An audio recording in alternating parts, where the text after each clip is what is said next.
अस्सलाम वालेकुम।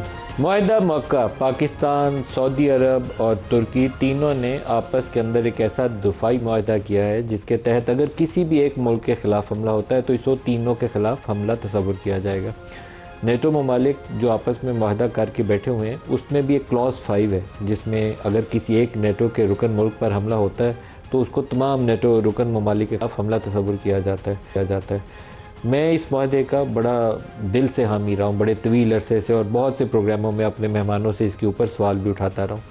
और मेरी दिली ख्वाहिश ये होगी कि ये तीनों ममालिक आगे बढ़कर चाइना के साथ भी एक ऐसा डिफेंस प्रोडक्शन का मुआहदा करें कि जिसमें पाकिस्तान में बड़े पैमाने पर सऊदी सरमायाकारी आ सके। बहुत सारी दिफाई पैदावार के हवाले से पाकिस्तान के अंदर वो सलाहियत मौजूद है कि हम JF-17 बना रहे हैं तो दीगर जहाज़ों पर भी काम कर सकते हैं। टर्की के पास ड्रोन टेक्नोलॉजी बहुत अच्छी है। इसी तरीके से पाकिस्तान मिज़ाइल टेक्नोलॉजी में काफ़ी तरक्की याफ्ता है। तो मिल के पाकिस्तान और तुर्की और सऊदी अरब अपनी दिफा को मजबूत कर सकते हैं, तवाना कर सकते हैं। और चाइनीज़ कोऑपरेशन जो है डिफेंस प्रोडक्शन में चाइना के लिए भी बेनिफिशियल होगा, उसके लिए बहुत बड़ी मार्केट है और इन तीनों ममालिक के दिफा को मजबूत बनाने के लिए भी बहुत ज़्यादा कारगर साबित होगा। बहुत से ममालिक को इसका हिस्सा नहीं बनाना चाहिए। कईयों का नाम आता है, लेकिन मेरे अपनी ज़ाती राय में तीनों ममालिक बहुत आपस में कुदरती तौर पर एलाइज़ हैं। हम सऊदी अरब के लिए दफाई मुआहदा हो या ना हो, डजेंट मैटर एट ऑल। पूरे पाकिस्तान में 25 करोड़ लोगों से पूछेंगे कि किसको मक्का और मदीना की हिफाजत के लिए जाना है तो सारे हाथ खड़ा कर देंगे कि हमें जाना है। इसी तरीके से तुर्की और पाकिस्तान के तारीख़ी तौर पर बहुत कुर्बत पाई जाती है। तो ये तीनों नेचुरल एलाई हैं, इन तीनों को मिल के आगे बढ़ने की कोशिश करनी चाहिए। बाकी ममालिक के साथ इनको इंटेलिजेंस शेयरिंग करें, सिक्योरिटी कोऑपरेशन करें, सब कुछ करें। और उसमें सरफहरिस्त इस वक्त ईरान होना चाहिए। ईरान इसलिए कि सऊदी अरब और ईरान की अगर राइवलरी इस इलाके में बरकरार रहती है तो उसका बेनिफिशरी सिर्फ इसराइल हो सकता है और किसी मुल्क को उसका फ़ायदा नहीं है। अगर इस सऊदी अरब और ईरान और पाकिस्तान और इसी तरीके से टर्की मिल के आपस में इंटेलिजेंस शेयरिंग, काउंटर टेररिज्म और सिक्योरिटी कोऑपरेशन इसके ऊपर काम कर सकें। इस मुआहदे का हिस्सा बनाने की ईरान को शायद ज़रूरत नहीं है, लेकिन कंप्रीहेंसिव किस्म की सिक्योरिटी कोऑपरेशन अगर शुरू हो जाती है जिसमें यमन के अंदर राइवल ग्रुप्स को ये सपोर्ट करते हैं, वो वाली चीज़ बैकग्राउंड में चली जाए और मिल के इस मुल्क को आगे बढ़ने का मौका दें।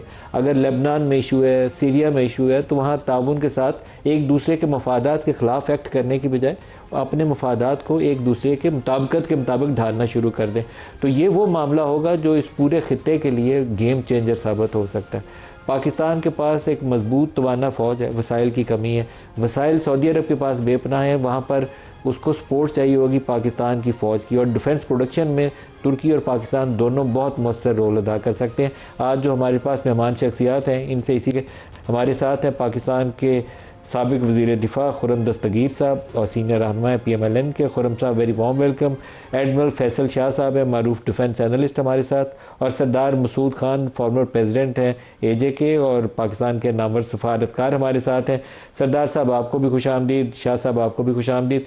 सरदार मसूद साहब आप ही से पहले स्टार्ट करते हैं। मुआहदा मक्का, क्या इसकी अहमियत है और क्या इन तीनों ममालिक को मज़ीद इसको एक्सपेंड करना चाहिए और ममालिक को शमूलियत की दावत देनी चाहिए, या कंसनट्रेट करना चाहिए कि आपस में यूँ शाना बशाना खड़े हों मजबूती के साथ? जी, एक तो मैं ये कहूँगा कि आपने अच्छा तजिया किया है और जो सियासी राब्ते इन तीन ममालिक में या दूसरे स्ट्रेटिजिक राब्ते हैं उनको भी आपने उजागर किया है और बताया कि किस तरीके से कि फितरी रिश्ता है और जो तारीख़ी रिश्ते मौजूद थे उनके इर्तक़ा के तौर पर ये डिफेंस पैक्ट वजूद में आया है।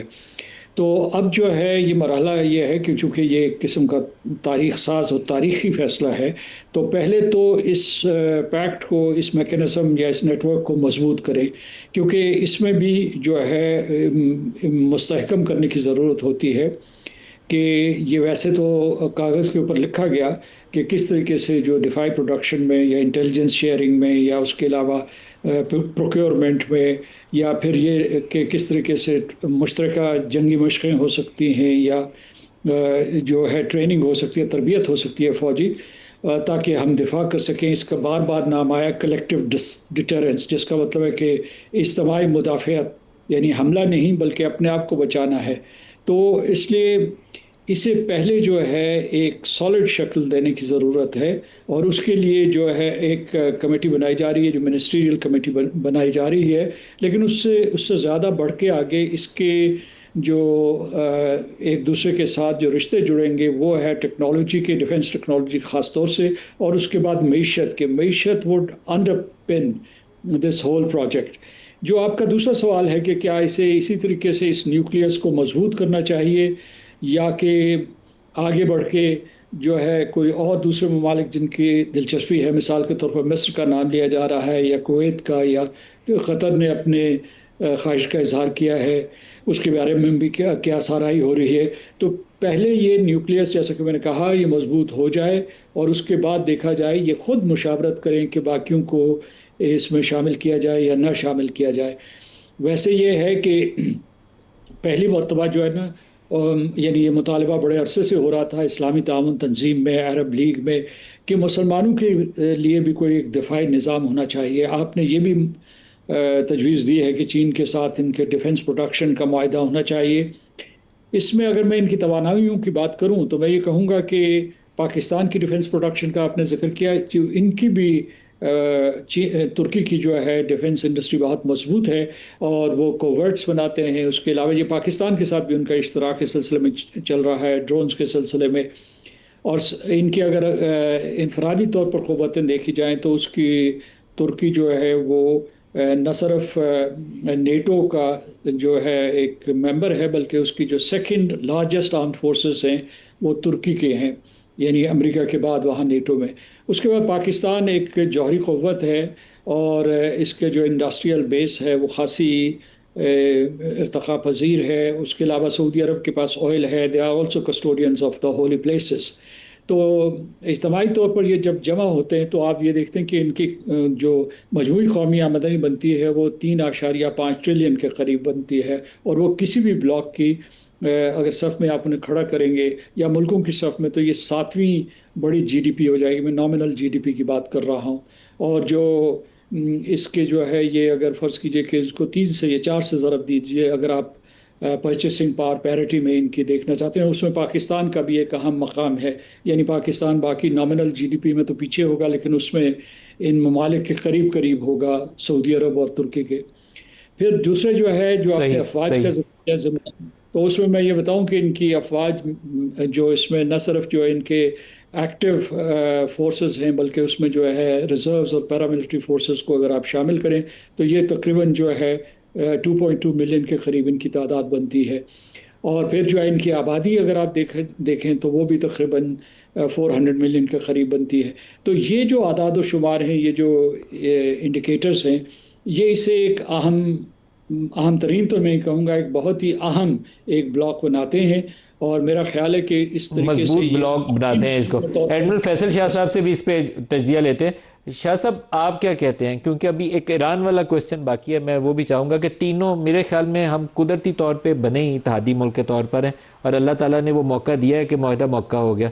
अब ईरान से भी ताउन बढ़ाना चाहिए, सिक्योरिटी कोऑपरेशन, चाहे उसको मुआहदे का हिस्सा ना हो, लेकिन intelligence sharing, counter terrorism, security cooperation, कैसे इसको लेकर आगे चलना चाहिए?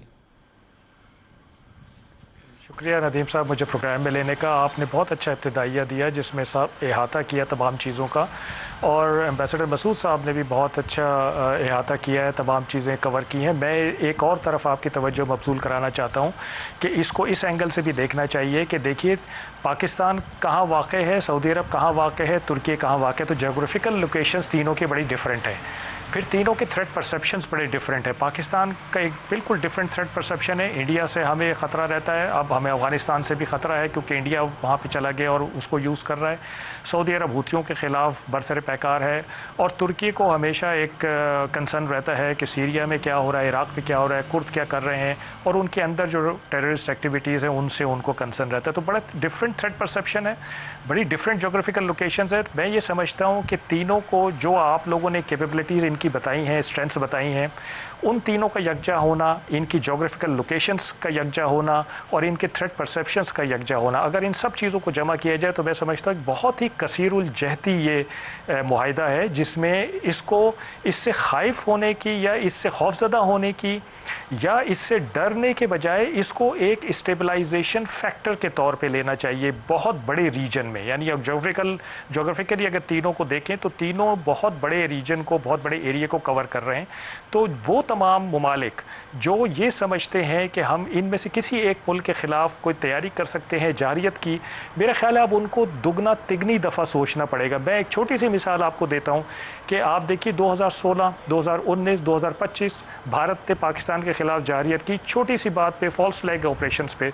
उसको बड़ी आसानी थी ये कैलकुलेट करने में कि मैं पाकिस्तान के ख़िलाफ़ जारियत करूँगा और दुनिया डिप्लोमेटिकली उसको मैं हैंडल कर लूँगा क्योंकि मेरा स्टेचर ऐसा है। लेकिन अब उसको ये करते हुए मेरे ख्याल है 3 दफ़ा सोचना पड़ेगा कि ये सिर्फ पाकिस्तान के ख़िलाफ़ जारियत नहीं होगी बल्कि तुर्की भी इसको सीरियस लेगा और सऊदी अरब भी इसको सीरियस लेगा। ये बात सही है कि ये इस वक्त एक मुआहिदा है, इसको मैनिफेस्ट करने के लिए अभी काफ़ी काम करना है। लेकिन जब ये मैनिफेस्ट हो जाएगा तो मेरे ख्याल है ये एक स्टेबलाइजेशन फैक्टर के तौर पे आएगा। ईरान की जहाँ तक आप बात कर रहे हैं, मैं 100% इससे इत्तेफाक करूँगा कि ईरान को इसमें दावत देनी चाहिए और ईरान को भी इसमें आना चाहिए। देखिए ईरान का दहाइयों से एक नैरेटिव रहा है और अभी भी वो ये कहता है कि जो एक्स्ट्रा रीजनल पावर्स हैं वो ख़ित्ते से चली जाएं और ख़ित्ते के ममालिक ख़ुद इसका इंतज़ाम संभालें। तो ये तो एक बहुत नादिर मौका होगा ईरान के लिए। इस वक्त हालात मुवाफ़िक नहीं है कि आप ईरान को दावत देंगे क्योंकि इस वक्त वो बिल्कुल अमेरिका के साथ उसका एक टसल चल रही है 1 to 1। तो जब हालात नॉर्मल हो जाएं, जब ज़िंदगी मामूल पे आ जाए तो मेरे ख्याल है ईरान को भी इसमें आना चाहिए। इस मुआहदे के ख़िलाफ़ 2 नैरेटिव इस वक्त चल रहे हैं। एक नैरेटिव ये कि ये मुस्लिम नेटो है और दूसरा ये है कि ये सुन्नी इत्तेहाद है। तो मेरे ख्याल है इन दोनों नैरेटिव्स को डाइल्यूट करने की ज़रूरत है। जो आपने चाइना की तरफ इशारा किया तो इसमें नॉन मुस्लिम कंट्रीज़ को भी शामिल करना चाहिए, दावत देनी चाहिए। और अगर ईरान आ जाता है तो वो जो सुन्नी इत्तेहाद वाला नैरेटिव है वो भी डाई डाउन हो जाएगा। तो मेरा ख्याल है इस पर बिल्कुल जैसे एम्बेसडर मसूद कह रहे हैं काम करने की ज़रूरत है, इसको सीरियस लेके इसको मटेरियलाइज़ करने की ज़रूरत है। और फिर जब ये मटेरियलाइज़ हो जाए तो मेरे ख्याल है बहुत सारे ममालिक इसमें ऑटोमेटिकली अट्रैक्ट होंगे। ईरान अमेरिका जंग से जो एक बड़ा मुस्बत मैं समझता हूँ रद्द अमल है वो ये है कि ख़ित्ते के ममालिक अब अमेरिका या बरतानिया या फ़्रांस इनके बग़ैर भी अपनी सिक्योरिटी के बारे में सोचना शुरू हो गए। सऊदी अरब ने एक मल्टीनेशनल मैरीटाइम डिफेंस अलाइंस बनाया, पाकिस्तान के साथ अलाइंस की एग्रीमेंट किया, फिर तुर्की उसमें शामिल हो गया, कुवैत ने पाकिस्तान के साथ जो डिफेंस उसको इंडोर्स कर दिया। तो मेरा ख्याल है अब ख़ित्ते के ममालिक ये सोचना शुरू हो गए हैं कि खाली एक मुल्क में इन्वेस्ट करना या 2-3 ममालिक में जो कि इस रीजन का हिस्सा नहीं है उनमें इन्वेस्ट करना हमारे फ़ायदे के नहीं है। तो हमें आपस में कुछ करने की ज़रूरत है, अपनी स्ट्रेंथ्स को जमा कर और एक कलेक्टिव डिटरेंस की तरफ जाना चाहिए। खुर्रम दस्तगीर साहब, ईरान अमेरिका इस जंग के बाद एक वो जो मिथ था ना कि अमेरिका को कोई शिकस्त नहीं दे सकता, उसकी मिलिट्री माइट जहाँ वो जाएगा वो सारे मुल्कों को वो तहस नहस कर देगा, तो वो तहस नहस ईरान में जितना वो कर सकता था कर लिया। लेकिन आखिर में लगता यह है कि ईरान खड़ा है जम के और शिकस्त खोर्दगी का जो शिकार है वो ख़ुद अमेरिका है। कभी पता चलता है उसके इंटरसेप्टर्स ख़त्म हो गए हैं, कभी मिज़ाइल कम हो गए, कभी उसके स्टॉक पाइल्स के ऊपर पता चलता है कि वज़ीरे उनके जंग और ट्रंप के अंदर तू मैं होगी। तो it's a new world now और उसके अंदर ये तीनों ममालिक का मुआहदा मौका करना, आपका इसके ऊपर तज्जिया और गोइंग फॉरवर्ड आपको क्या नज़र आता है? मलिक साहब, असल जो हकीकत है वो ये है कि अमेरिका जो है वो अवनाए हुर्मुज़ खोलने के लिए और खोल कर रखने के लिए अपनी अस्करी ताकत इस्तेमाल करने के लिए तैयार नहीं है। इसी तरह वो उसके जो अरब ममालिक में उसके जो हवारी थे उनकी के तहफ़्फ़ुज़ के लिए भी अपनी अस्करी ताकत इस्तेमाल करने के लिए तैयार नहीं है। ये नई हकीकत है जो शायद थी मौजूद, लेकिन इस जंग ने उसको अयां कर दिया। तो वो जो हम 1991 की जो इराक वॉर थी, जो कुवैत को आज़ाद करने के लिए लड़ी गई, उसके नतीजे में और उसके फ़ौरन बाद जो सोवियत यूनियन तहलील हुआ, तो वो न्यू वर्ल्ड ऑर्डर अगर आपको याद हो, तो वो न्यू वर्ल्ड ऑर्डर जो है अब उसे हम ख़त्म होता हुआ अपनी आंखों से देख रहे हैं कि वो जो सो कॉल्ड कहा जाता था कि मशरिक़ वस्ता के ऊपर अमेरिका की दिफाई छतरी तनी हुई है, वो छतरी के तो चीथड़े हो गए और वो अब वहां से विड्रॉ कर रहे हैं। और जो अमेरिका की शायद ये गालिबन आखिरी कोशिश थी इस जंग के जरिए कि इसराइल को इस खित्ते का जो एक थानेदार बनाकर रखा जाए, वो भी नाकाम हो गई। तो लिहाजा अब ये जो अलायंस है जो कि हम कह सकते हैं कि यूरोप तक जा रही है। ये इसका जिक्र भी हुआ, मैं इसको दोहरा देता हूं कि दो वो मुसलमान ममालिक जिनकी सबसे ज्यादा दिफाई सलाहियत अपनी है, वो मिले हैं उस मुल्क के साथ जिसकी सबसे बड़ी अरब मुल्क में जोग्राफी, उसकी मालियाती हैसियत, उसकी जो ऑयल रिजर्व्स हैं।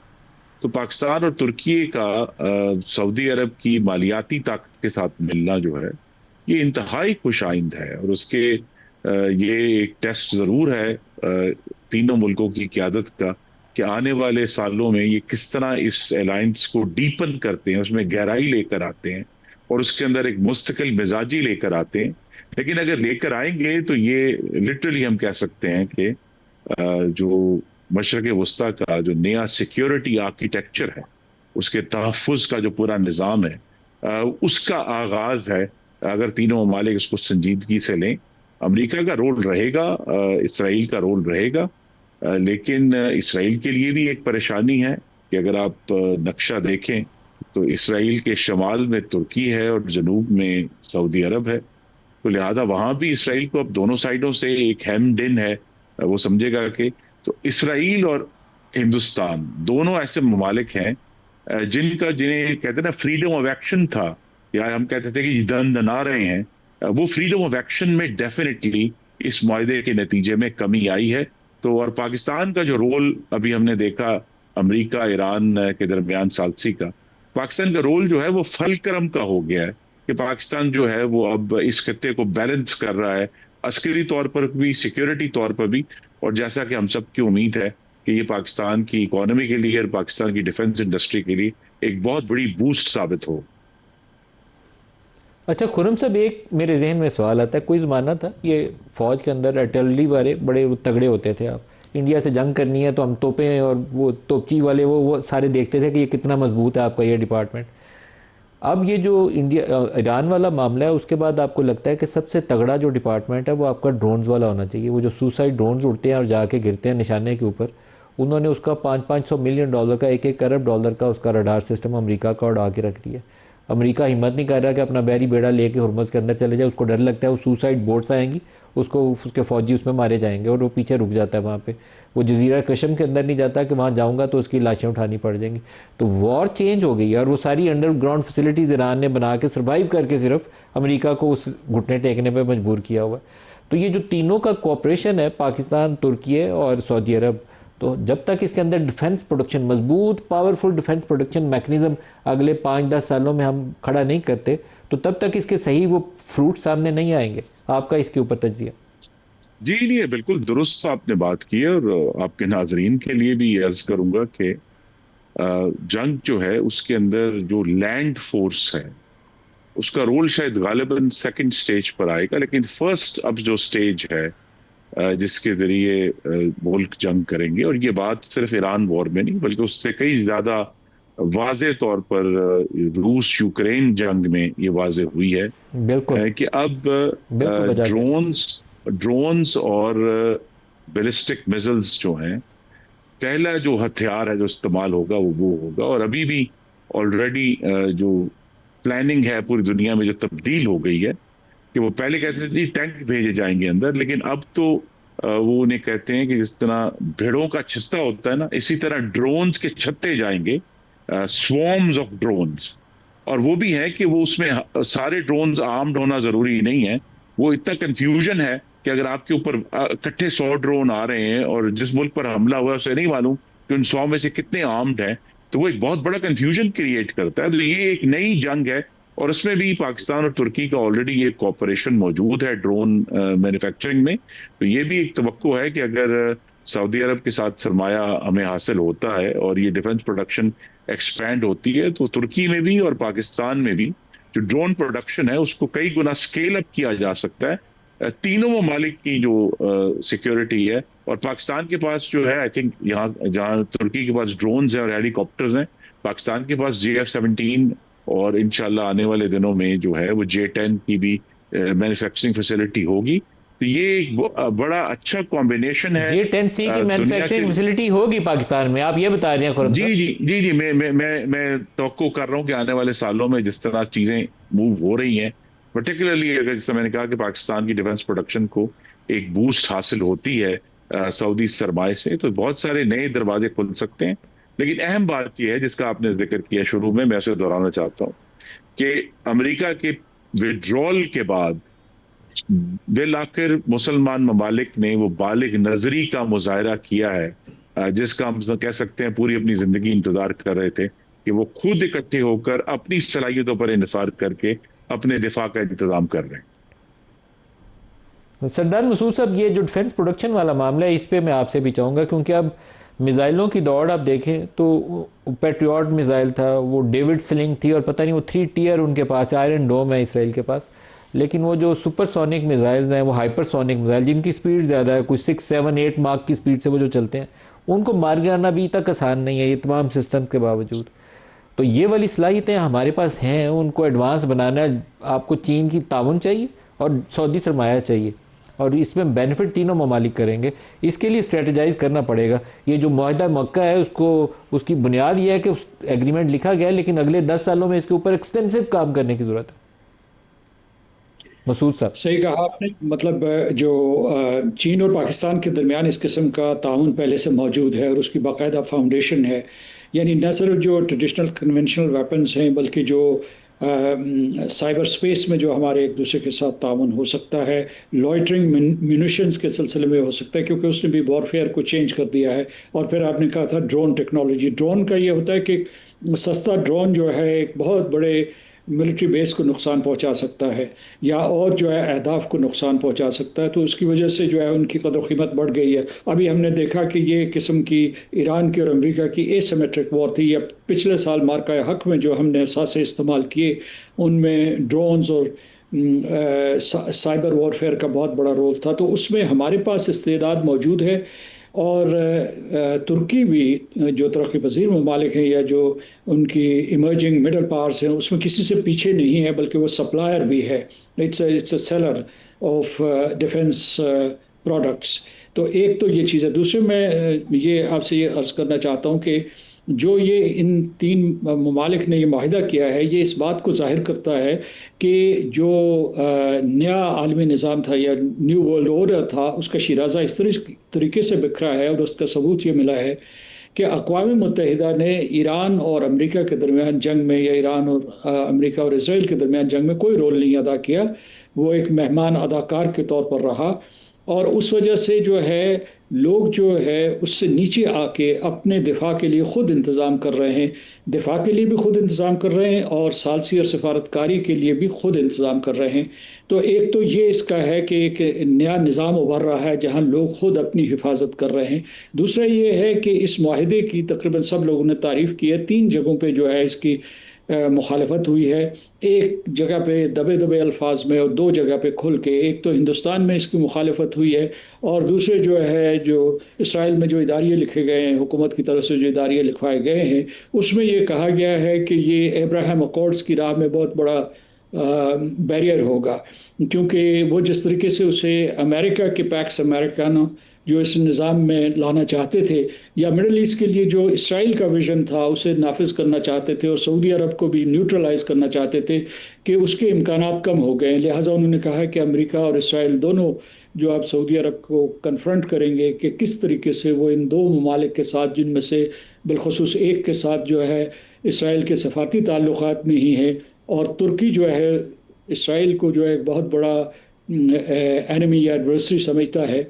तो इनके साथ अगर सऊदी अरब मिल गया है तो फिर जो है इस इलाके की डायनामिक्स क्या होंगे। मैं इसलिए ये कह रहा हूँ कि इसमें एक तो हमें तकनीकी सतह पे तैयारी की ज़रूरत है कि जो हमने कहा है वो कर दिखाएं, क्योंकि इसमें जो इंटर इंस्टीट्यूशनल कोलैबोरेशन डेवलप करने में ख़ासा वक्त लगता है और ख़ासी सलाहियत चाहिए। दूसरा ये है कि इसकी जो डिप्लोमेसी है या जो इसकी स्ट्रेटजी है उसे मैनेज करने के लिए भी we will have to be nimble footed. एक ब्रेक करीब आ गई है, ब्रेक ले लें। इसके लिए सरदार मसूद साहब की बात ही आगे बढ़ाएंगे और फैसल साहब से पूछेंगे। प्रॉपर एक पूरा सेक्रेटेरिएट बनना चाहिए और जो प्लान लेकर जाए, सिर्फ जनरलाइज किस्म की पैसे मांगने हम चले जाते हैं दुनिया में, वो वाली चीज़ें प्लान लेकर जाना चाहिए। जैसे J10C का खुर्रम साहब ने कहा, J10C का प्लान लेकर जाना चाहिए कि हम पाकिस्तान में प्रोडक्शन शुरू करते हैं, तुर्की और सऊदी और पाकिस्तान के साथ ताउन करें और ख़रीदें जहाज़। तो this is how it should move forward. Break ले लें, ब्रेक से वापसी पर बात करते हैं।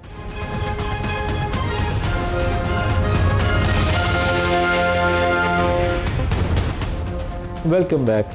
सऊदी अरब ने पाकिस्तानी रिजर्व में 8 अरब डॉलर रखवा रखे और मुश्किल वक्त में उसने बहुत हमारी मदद की है, लेकिन इस मुआहदा मक्का के बाद हमारे जो भी लीडर्स हैं, जो थिंक टैंक्स हैं, कम से कम दोबारा जब बैठें आपस में तुर्की और सऊदी अरब के साथ, तो 2 अरब डॉलर मज़ीद मांगने के हाथ नहीं फैलाना चाहिए। एक पक्का तगड़े मंसूबों के साथ जाना चाहिए कि आइए J-10C बनाना है, ये हाइपरसोनिक मिज़ाइल का प्रोग्राम है। अमेरिका हक में हमारी एयरफोर्स ने कमाल किस्म का वो इलेक्ट्रॉनिक वॉरफेयर और साइबर सिक्योरिटी का एक पूरा मैकेनिज़्म यूज़ किया था साइबर वॉरफेयर का, और जो S-400 का अटैक है, एक मेरे ख्याल में मास्टरफुल किस्म का वो दुनिया को बताने के लिए मिसाल है कि एयरफोर्स हमारी क्या कर सकती है। तो इन मंसूबों को लेकर आगे जाएँ। फैसल साहब, आपसे इसके ऊपर चाहूँगा, ज़्यादा बेहतर राय तो आप ही दे सकते हैं। जहाँ तक ये बात हो रही थी ना कि इसको मैनिफेस्ट कैसे करना है, या आप जैसे कह रहे हैं कि इसमें प्लानिंग करनी चाहिए, इसको स्ट्रेटेजाइज करना चाहिए, मैं ये समझता हूँ कि इसमें कोई दिक्कत नहीं है, ये कोई जुए शीर लाने के मुतरादिफ नहीं है। आपने जैसे अपने बयानिए में कहा, इब्तिदाइये में कहा कि ये तो एक हमारा तारीख़ी रवाबित हैं, तारीख़ी रिश्ता है जिसका एक कुदरती इर्तिकाई अमल है। तो अगर ये कुदरती इर्तिकाई अमल है तो ज़ाहिर बात है कि इसमें तो फिर कोई दिक्कत होनी नहीं चाहिए। और ये हुआ भी एग्रीमेंट इसलिए है कि हम तीनों ममालिक आपस में बहुत क्लोज़ कोलैबोरेशन के साथ चलते हैं हर शोबे में। अगर मैं सिर्फ आर्म फोर्सेस की बात कर लूँ तो बर्री, बहरी, फ़ज़ाई, ये तीनों अफवाज के बर्री, बहरी, फ़ज़ाई जो बाकी दोनों ममालिक के अफवाज हैं उनके साथ बड़े करीबी रवाबित रहते हैं, रेगुलर एक्सरसाइजेज होती हैं। और अगर सिर्फ मैं नेवी की ही बात कर लूँ तो हर ब्रांच और हर ट्रेड का उनकी हर नेवी की ब्रांच और ट्रेड के साथ सेपरेट कोलैबोरेशन है। यानी अगर बहरी जहाज़ हैं तो उनका अपना है, जो फ़ज़ाई जहाज़ हैं उनका अपना है, हवाई जहाज़ का, मरीन्स का अपना है, स्पेशल सर्विस का अपना है, सबमरीन्स का अपना। तो एक बहुत क्लोज़ कोलैबोरेशन है और हम एक दूसरे को समझते हैं, एक दूसरे की लैंग्वेज, एक दूसरे की थॉट प्रोसेस, एक दूसरे की वर्किंग, एक दूसरे का एनवायरनमेंट क्या है, हम तीनों एक दूसरे को बड़े करीबी तौर पे समझते हैं। उनके लोग हमारे यहाँ ट्रेनिंग करते हैं, हमारे लोग उनके यहाँ ट्रेनिंग करते हैं, जिससे हमें कल्चर का पता चलता है। तो अगर हम इतने करीब हैं तो मेरा नहीं ख्याल कि हमें 50% से ज़्यादा मेहनत करने की ज़रूरत है जहाँ हम पहुँचना चाहते हैं वहाँ पहुँचने के लिए। आपकी बात बिल्कुल ठीक है कि हमें बड़े प्रोजेक्ट्स पे काम करना चाहिए, हमें इसको एक मजबूत स्ट्रैटेजी के तौर पे लेके चलना चाहिए। ये सिर्फ नाम नेहात का एग्रीमेंट नहीं होना चाहिए और हो भी नहीं सकता। जितनी हमारी क्लोज़ कोलैबोरेशन है हम एक दूसरे को इग्नोर या अवॉइड कर ही नहीं सकते हैं। मतलब साल में अगर आप मशकों का सिर्फ रिकॉर्ड निकाल लें तो कई मशकें हम सऊदी अरब के साथ करते हैं, कई हम तुर्की के साथ करते हैं, कभी यहाँ हो रही हैं और कभी वहाँ हो रही हैं। तो हम यकीनन इसको एक बहुत मजबूत सॉलिड फाउंडेशन पे इसको कायम करेंगे। दुनिया के लिए, ख़ित्ते के लिए ये एक मिसाल होगी। और मैं इसीलिए समझता हूँ कि जब ये अपने पूरे इर्तिकाई अमल से गुज़र जाएगा और अपने पूरी शक्ल में वाज़े हो जाएगा तो ख़ित्ते के ममालिक के लिए ये ऑटोमेटिकली एक अट्रैक्शन का बाइस होगा और लोग इसमें जोक दर जोक आना चाहेंगे। इससे डरेंगे नहीं बल्कि इसको एक स्टेबलाइजेशन फैक्टर के तौर पे लेंगे। दुरुस्त है। खुरम साहब, एक पॉलिटिकल जो प्रोसेस होता है ना, political ownership, parliamentary process, parliamentary ownership, वो एग्रीमेंट्स की वक़्त और उनकी अहमियत को बहुत ज़्यादा बढ़ा देती है। तो क्या ये अच्छा हो कि एक पार्लियामेंट्री प्रोसेस में डिबेट करके आपकी हुकूमत जो है कैबिनेट अप्रूवल भी दे, पार्लियामेंट भी इसको इंडोर्स करे, तो फिर तो मेरे ख्याल में एक फाउंडेशन स्टोन इसका रख देंगे, आप इंस्टीट्यूशनलाइज कर देंगे पूरे मैकेनिज़्म को। क्या कहते हैं खुरम साहब? जी, मैं बिल्कुल एग्री करता हूँ। पहला स्टेप तो ऑफ कोर्स पाकिस्तान का आईन ये कहता है कि किसी भी बैनुल अक़वामी मुआहदे को अप्रूवल के लिए जो फाइनल अथॉरिटी है वो काबीना है। लेकिन ये बहुत अच्छा होगा अगर वज़ीर-ए-आज़म शहबाज शरीफ और वज़ीर ख़ारजा भी और वज़ीर दिफा भी दोनों इस मुआहदे को काबीना से तौसीक के बाद पार्लियामान में जो है वो गुफ्तगू के लिए पेश करें। लेकिन बल्कि उससे पहले जो है पार्लियामेंट की जो कमेटीज़ हैं, डिफेंस की भी और फॉरेन अफेयर्स की भी, उनमें पेश करें और वहाँ एक राय हासिल करें इसके हक में। क्योंकि ये अगरचे बड़ी अच्छी बात है कि हमें कोई, मैं एग्री करता हूँ एडमिरल साहब से कि इतना बहुत कोई मुश्किल काम नहीं है, लेकिन पाकिस्तान में जो प्लानिंग है फ्यूचर की, उसमें मैं चूंकि खुद इसका हिस्सा रहा हूँ, हमें उसमें बहुत बेहतरी और प्रोफेशनलिज्म लाने की जरूरत है। और थोड़ा सा हमें ये जो पाकिस्तान की एक डिपेंडेंट रिलेशनशिप रही है सऊदी अरब, जिसका जिक्र आपने किया, उससे ऊपर उठ के जिसे कहते हैं थिंक बिग, हमें बड़ा सोचना पड़ेगा अगर हमने इस अलायंस का पूरा एडवांटेज उठाना है। बिकॉज देखिए, तुर्की की सूरत में ये अब हम कह सकते हैं कि बहीरा अरब से लेकर ये मेडिटेरेनियन सी तक ये अलायंस जा रही है। तो ये सिर्फ ये कह देना कि सिर्फ पाकिस्तान में क्राइसिस होगा, क्राइसिस तो कहीं भी हो सकता है। उसके लिए जो तैयारी है और उसके लिए जो एक बड़ी तस्वीराती सोच है, एक स्ट्रेटेजिक थिंकिंग है, उसकी जरूरत है। और इसमें पॉलिटिकल पार्टीज के सामने भी एक चैलेंज है कि उनके अंदर इस तरह के लोग हों जो इस किस्म की स्ट्रेटेजिक थिंकिंग कर सके, और इसका जो जो एक बड़े कैनवस पर सोचना है, बजाय ये कि सिर्फ अगले 6 महीने गुजारने के लिए हमें $2 अरब चाहिए। उसके लिए हमें बड़ी थिंकिंग और प्लानिंग की जरूरत है। और इसमें पार्लियामेंट जो है, और खासतौर पर उसकी जो स्टैंडिंग कमेटीज हैं, कौमी असम्बली की भी और सेनेट की, उनका बड़ा अहम रोल हो सकता है इसको लेकर चलने में और पॉलिटिकल ओनरशिप देने में। क्योंकि पाकिस्तान में ऐसी हुकूमतें रही हैं जो कभी सऊदी अरब के इतने हाथ में नहीं थी। अभी पिछली जो हुकूमत गुजरी है 18 से 22 तक, उससे तो सऊदी अरब को बड़े सीरियस इश्यूज पैदा हो गए थे। तो हमें ये बात अब खुर्रम वाज़ेह हो साहब, क्या गई है कि मुनासिब नहीं पाकिस्तान होगा का कि झुकाव एक किस तरफ है। पार्लियामेंट्री कमेटी तश्कील दे दी जाए, स्पेशल पार्लियामेंट्री कमेटी तश्कील दी जाए जो बैठे, उसमें मुख्तलिफ पार्टी की नुमाइंदगी भी हो और दोनों हाउसेस की भी नुमाइंदगी हो, वो मेरे इसको तो ये बाकायदा मेरी डिस्कस हाँ, करे, इंडोर्स करे और पार्लियामान में भेजे। जी, मेरी तो जाती राय यही है कि खुर्रम ये साहब, सेनेट और कौमी असम्बली की दोनों की जो कमेटियां हैं, उनको आपस में इकट्ठा कर देना चाहिए। और उसके अलावा भी जरूरत है, जिस तरह आप कह रहे हैं, अभी तो एक बहुत वसी मेंबरशिप है जो security committee, national security committee है, लेकिन उसको रिस्ट्रिक्ट करके पाकिस्तान की जो फ्यूचर नेशनल सिक्योरिटी के चैलेंजेस हैं, उनके लिए एक एक्सपर्ट्स पर मुश्तमिल, जिसमें कुछ एक्सपर्ट्स भी शामिल हों और पार्लियामान के लोग भी शामिल हों, ताकि इसको जो है सिर्फ अगले 2 साल या 3 साल नहीं, ये जो मुआहिदा हुआ है मक्का मुआहिदा, ये तो इंशाल्लाह दिहाइयों तक चलेगा। तो उसके लिए दिहाइयों जितनी बड़ी सोच भी इंशाल्लाह। चाहिए। बिल्कुल सही कह रहे हैं खुर्रम दस्तगीर साहब, एडमिरल फैसल शाह साहब, सरदार मसूद साहब, सबका बहुत इजाज़त दीजिए। अल्लाह हाफिज़।